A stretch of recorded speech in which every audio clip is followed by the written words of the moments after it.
Hello everyone and अस्सलाम वालेकुम। आज मैं आपके लिए लाई हूँ इस वीडियो में कुछ ऐसे बॉडी मूवमेंट जो आप हर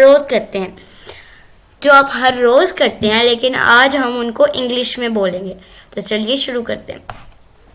जिस्म के हरकत को मूवमेंट्स कहते हैं और जिस्म को बॉडी कहते हैं। बॉडी मूवमेंट्स इसकी इंग्लिश होगी सिट बैठना, पाट ठपकी मारना, थ्रो फेंकना, नील घुटनों के बल,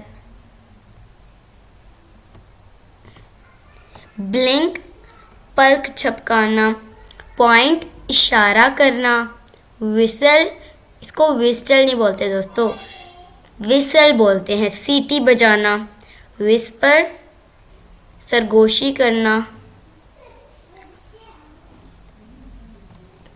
स्नीफ सूंघना, बाइट काटना, च्यू चबाना, लिक चाटना, शेक हाथ मिलाना, लाई डाउन लेटना, होल्ड पकड़े रखना, ग्रैब पकड़ना।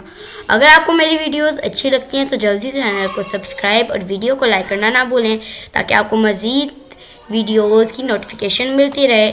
तब मैं मिलती हूँ आपसे नेक्स्ट वीडियो में। तब तक के लिए अल्लाह हाफिज़।